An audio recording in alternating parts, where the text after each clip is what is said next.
What's up guys, welcome to day 76। Well guys, তো আজকের ভিডিওটাও একদম গতকালকের মতো সেম সময়ই শ্যুট করতেছি। অবশ্য এরও আজকের একটু দেরি করছি মনে হয়, কালকের রাত তো মনে হয় 5টার একটু পরে শুরু করছি। আজকে 5:30 বাজতেছে, এখন ভিডিওটা স্টার্ট করছি আমি।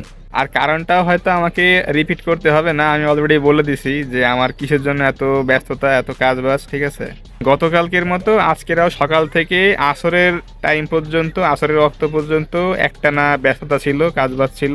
তো যার জন্য গতকালের মতো আজকের টাইম স্কেডিউল রুটি সব কিছুই আসলে মিলে গেছে।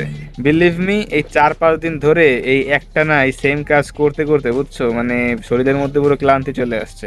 আমি ছিলাম হচ্ছে রুমে, ভাবছিলাম যে একটু ঘুমাবো, কারণ আমার শরীরটা ভাই লিটারালি অনেক টায়ার্ড। আমি মনে হয় এখন ঘুমাইলে আর মনে হয় উঠতে চাইতাম না। সিরিয়াসলি আমার ইফতারি না দিলেও চলতো, এত পরিমাণ ক্লান্ত আমি। যদি পারতাম এখন ঘুমাইতাম, আর তোমার রাতের একবারে 8টা 9টার সময় ঘুম থেকে ওইটা ইফতারি করতাম। মানে ব্যাপারটা এরকম হয়ে গেছে, শরীরটা মানে কোনোভাবেই টানতেছে না। তাও অ্যাটলিস্ট ভিডিও করবো এই চিন্তা করে তোমার ছাদে আসলাম।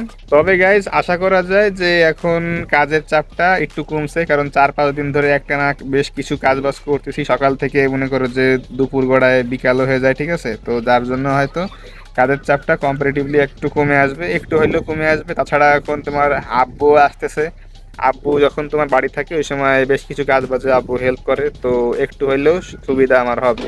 আর অনেস্টলি বলতে গেলে এরকম বিজনেস তো তোমার সবসময় থাকে না। ঈদের আগে একটু তোমার ঘরটা সাফ সাফাই করা লাগে, ঈদে একটু ঘর বাড়ি একটু দেখতে ভালো না লাগলে আসলে মানে মন থেকে শান্তি আসে না। তো যার জন্য ঈদের আগে এই কাজ বাজগুলো একটু বেশি আসে, ঈদের সময়টা একটু বিজনেসটা বেড়ে যায়। ঠিক আছে, তো যার জন্য ব্যাপারটা সাময়িক সময়ের জন্য হইলেও মেনে নেওয়া যায়। এর জন্য আমি কিছু বলি না, আলটিমেটলি কাজ চুপচাপ সব কিছু করে ফেলি। তো গাইজ, আমি এখন আর এই কন্ডিশনে কথাবার্তা বলতে চাচ্ছি না।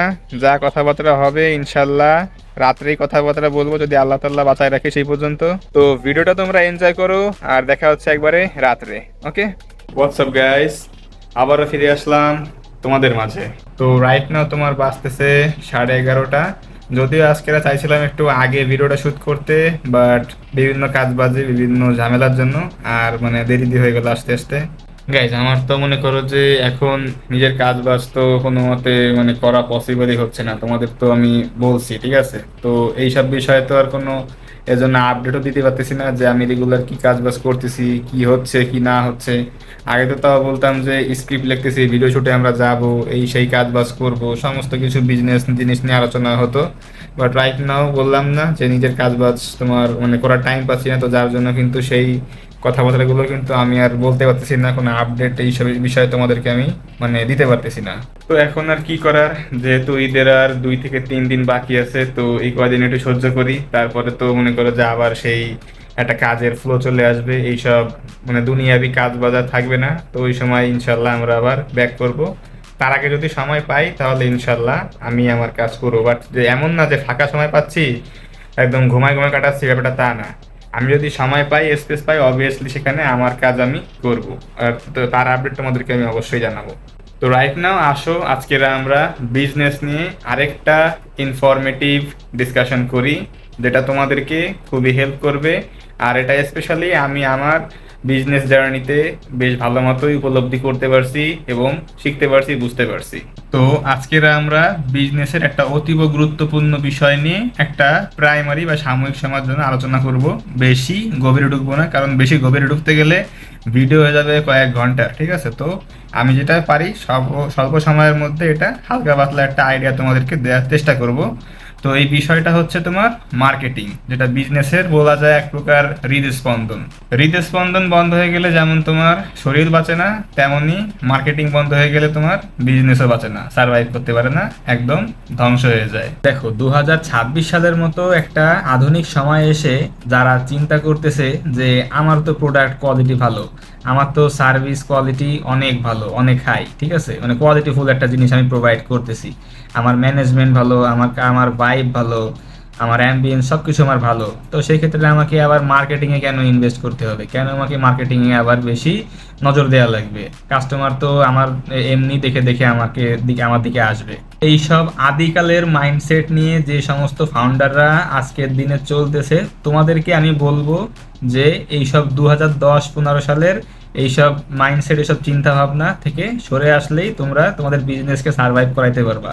2010 থেকে 2015 ইভেন 2017-18 সাল পর্যন্ত যদি তুমি একটা ভালো কোয়ালিটির প্রোডাক্ট যদি দিতে পারতা, তাহলেও কাস্টমার তোমাকে খুঁজে খুঁজে বের করতো।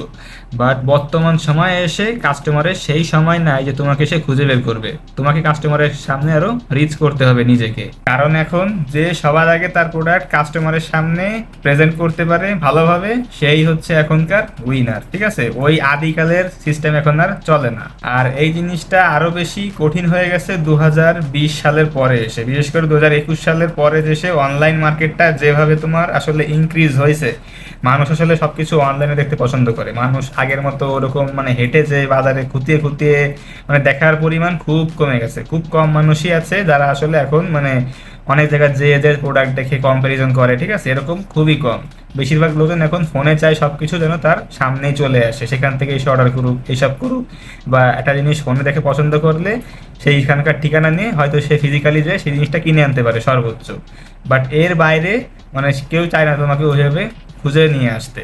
তো তোমরা যারা ব্যবসা শুরু করার চিন্তা ভাবনা করতেছো বা যারা অলরেডি ব্যবসা তোমার রান করতেছো, তাদেরকে আমি বলবো যে তোমাদের প্রোডাক্ট কোয়ালিটি তো অবশ্যই বেস্ট হওয়া লাগবে, ভালো হওয়া লাগবে, সার্ভিসও ভালো হওয়া লাগবে। তার পাশাপাশি মার্কেটিংয়ে একদমই তোমার অবহেলা করলে চলবে না। মার্কেটিংয়েও অনেক গুরুত্ব তোমাদেরকে দিতে হবে, তাহলে তোমরা এখানে টিকতে পারবা সামনে, না হলে তোমরা হারায় যাবা কনফার্ম একদম।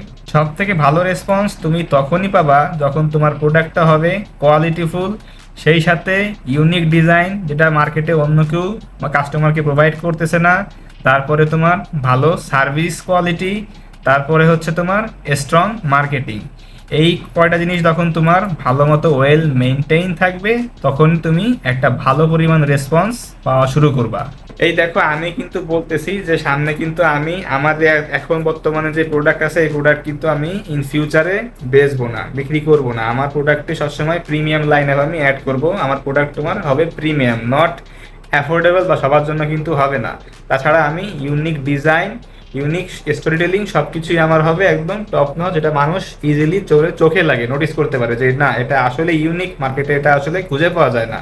তো তার মানে আমি কিন্তু এটা ভেবে বসে নাই যে আমি খালি ইউনিক জিনিস দেব, আমার জিনিস প্রিমিয়াম হবে তাই বলে যে কাস্টমার আমার কাছে একদম মানে লাইন দিয়ে জিনিস কিনতে আসবে তা কিন্তু না। আমি কিন্তু আরও ওটার থেকে বেশি থিঙ্ক করতেছি যে আমার মার্কেটিংটা আমি কীভাবে সাজাবো, মার্কেটিং ফানেলটা, স্টাইলটা আমার কেমন হবে। ঠিক আছে, একটা হিন্দিতে একটা কথা আছে, যো দিখতা হয় ও বিকতা হয়। তো আমি ওই জিনিসটা খুব বেশি বিশ্বাস করি। আমি একটা ভালো কোয়ালিটির প্রোডাক্ট বানায় ঘরে বসে থাকলাম, মোটামুটি খালি খালি ফেসবুকে ভিডিও ছেড়ে দিলাম, অর্গানিক্যালি যতটুকু রিচ হইলো ওই আশা বসে থাকলাম, এভাবে কিন্তু জীবনেও কিছু হবে না। ঠিক আছে, সবসময় একদম স্ট্র্যাটেজি প্ল্যান মেনটেন করে মার্কেটিং করা লাগবে। আমি যে প্রোডাক্টটা বানাইছি এই প্রোডাক্টের যেই এক্স্যাক্ট অডিয়েন্স তাকে পর্যন্ত আমাকে রিচ করতে হবে যে কোনোভাবে। ঠিক আছে, তার কাছে যখন আমি সাকসেসফুলি রিচ করতে পারবো, তাকে যখন আমি বুঝাইতে পারবো যে না এটা তোমার জন্য একদম পারফেক্ট বেস্ট একটা অপশন, যেটা তখন আমি তাকে কনভিন্স করতে পারবো, ওইখানে হচ্ছে আমার সার্থকতা। তো ওই পর্যন্ত যেতে কিন্তু আমাকে অনেক স্ট্র্যাটেজি প্ল্যান সাজায় পরে ওই পর্যন্ত যাওয়া লাগবে। তো এর জন্যই আমি বলবো যে এখন best quality product, best servicing দিয়ে কিন্তু মার্কেটে টিকে থাকা সম্ভব না। বেস্ট মার্কেটিংটাও তোমাকে করতে হবে। তাই বললে আবার এই মার্কেটিং না যে লাইফ দিয়েছি 22 চালান 300, ঠিক আছে, ওই মার্কেটিং কিন্তু এরকম না। সবসময় স্ট্যান্ডার্ড মেনটেন করবা। তুমি যদি প্রিমিয়াম হও, তুমি তোমার ভিজুয়ালটা এরকম রাখবা যে না it's looking something like premium. Marketing মানে জাস্ট খালি এরকম না যে অফার ডিসকাউন্ট চলতেছে ডিসকাউন্ট, ঠিক আছে, এরকম কিন্তু না। তারপরে তোমার অনেকে আসে দেখি এই যে চলে আসছে ভাই আমাদের নিউ কালেকশন, একটা স্ক্রিনশট নিয়ে রাখেন। ঠিক আছে, প্রোডাক্টের স্ক্রিনশট নিয়ে আমাদের অবশ্যই ইনবক্স করবেন, ইনবক্সে জানাই দেবেন। এইটা কিন্তু কখনোই মার্কেটিং না। মার্কেটিং এর অনেক লেভেল আছে, অনেক লেভেল। ভালো মার্কেটিং করতে গেলে তোমাকে নিজেই আসলে আলাদাভাবে ভাবতে হবে যে একটা জিনিসকে আমি কিভাবে ভালো মতো প্রেজেন্ট করব। ভালো কন্টেন্ট নিয়ে ভাবতে হবে। ভালো কন্টেন্ট যখন তুমি দিতে পারবা তখন তোমার এমনিতেই রিচ অডিয়েন্স আরও বেশি বেশি করে বাড়তে থাকবে। তো সবসময় কন্টেন্টে ফোকাস দিতে হবে। 2026 সালে এসে ভালো মানের কন্টেন্টই মানুষ আসলে দেখবে। তো নিজের প্রোডাক্ট এবং সার্ভিস কোয়ালিটিতেও তোমরা যেরকম ফোকাস করতেছো, মার্কেটিংয়েও কন্টেন্ট তৈরিতেও প্রত্যেকটা স্ট্র্যাটেজি প্ল্যান বাই প্ল্যান তৈরি করতেও সেই পরিমাণ এফোর্টটা তোমরা দাও। ইনশাল্লাহ তোমরা 2026 সালে অনেক ভালো একটা রেজাল্ট তোমরা পাবা। ওয়েল গাইস, তো আমি চেয়েছি তোমাদেরকে একটা হালকার উপর আইডিয়া দিতে, তেমন গভীরে না যেতে, কেননা বেশি গভীরে গেলে আবার ভিডিওটা অনেক বেশি লম্বা হয়ে যাবে। তো আশা করি আমার এই কথার মাধ্যমে তোমাদেরকে একটু হইলেও একটা সাময়িক আইডিয়া আমি দিতে পারছি, এবং আশা করি আজকের কথাবার্তাগুলো তোমাদেরকে আসলে অনেক বেশি হেল্প করবে তোমাদের বিজনেসটা ভালো মতো রান করতে। তো গাইস, আজকের ভিডিওটা আমি এখানেই ইন করতেছি। ওকে, তো তোমাদের সাথে দেখা হচ্ছে ইনশাল্লাহ আগামীকাল। টেক কেয়ার অ্যান্ড আল্লাহ হাফেজ।